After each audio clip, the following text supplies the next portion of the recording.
سادەیی پێغەمبەری خوددا صلى الله عليه وسلم. سڵاوت لێبێ سەروەرم ئەی پێغەمبەری خوددا صلى الله عليه وسلم. گەورەترین دیمەنی سەرسوڕهێنەر دیمەنی مرۆڤێکی گەورەی ئاسایی سادەیە. کاتێکیش باسی مرۆڤێکی گەورەی سادە دەکەین ئەوە تۆی ئەی موحەممەدی سەروەرمان، سەروەری پێغەمبەران و پێشەوایان، خۆشەویستترین بەدیهێنەری خوددا لەلای خۆی، خاوەنی شەفاعەتە گەورەکە، ئەی ئەو کەسەی کە دەرگاکانی هیدایەتی کردەوە لە دنیا و دەرگاکانی بەهەشتیش لە دوا ڕۆژدا.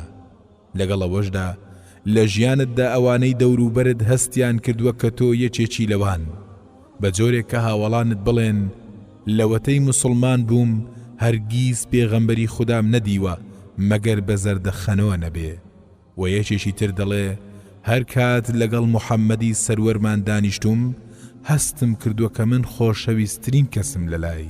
الله ئەکبەر. ئەو کات فێرت کردم کە هەرچەند پەروەردگارم پلە و پایان بەرز بکات پێویستە ڕووخۆش و دڵسۆز بم لەگەڵ بەرامبەرەکەم. بەدای عایشەی هاوسەرت دەفەرمووی من دەزانم جوداوازی بکەم کە تۆ کاتێک لە من تووڕەی دەڵێ نەخێر سوێن بە پەروەردگاری ئیبراهیم، و ئەگەریش لێم ڕازی بیت پێم دەڵێ نەخێر سوێن بە پەروەردگاری موحەممەد.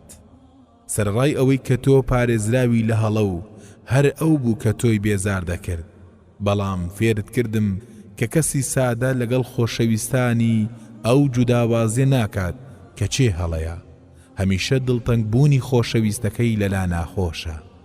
کاتێک ئەو ئەعرابیەی کە لەسەر دەستی تۆ فێر نەبووە دێتە ناو مزگەوت بە شێوەیەکی ناشایستە بانگی تۆ دەکات و هاوار دەکات ئەی موحەممەد، هاوڵانت پێی دەفەرمون دەنگت نزمکە تۆ لە خزمەت پێغەمبەری خوایت.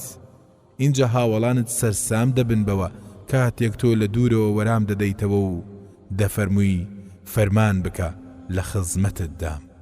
بەوە هەمووان دەزانن کە تۆ بێزار نەبووی، بەڵام ئەو جوڵەی نەکرد لە ناوەڕاستی خەڵک چونکە ئەو کەسێکی بیانیە لە خەڵکی مەدینە.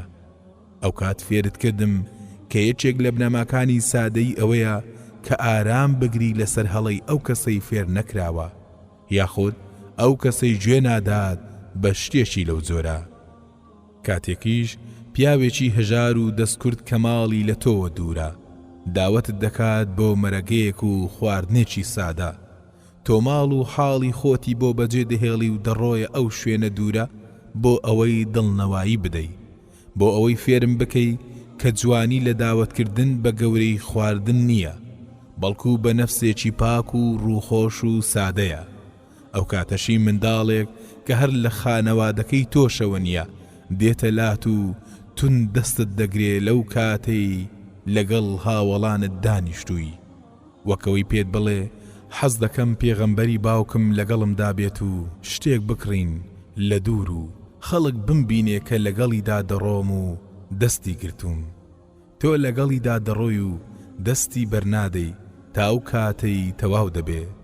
موحەممەدی سەروەرمان صلى الله عليه وسلم فێرت کردم کە کەسی سادە ڕێزی حەز و ئارەزووی منداڵ و هەستە ناسکەکانی دەگرێت. پەیمانت پێدەدەم ئەی موحەممەدی سەروەرمان کە هەرچەند پەروەردگارمان دەروی خێرم لێ بکاتەوە و پلەم بەرز بکاتەوە هەوڵ بدەم بەندێکی سادە بم کە چگە لە فەزڵ و نیعمەتی پەروەردگارمان نەبێت هیچ تر نابینێ، و هەرگیز بەخۆ بە زلزانینەکەم دڵی هیچ کەس نەشکێنم کە هیوای پێم هەیە.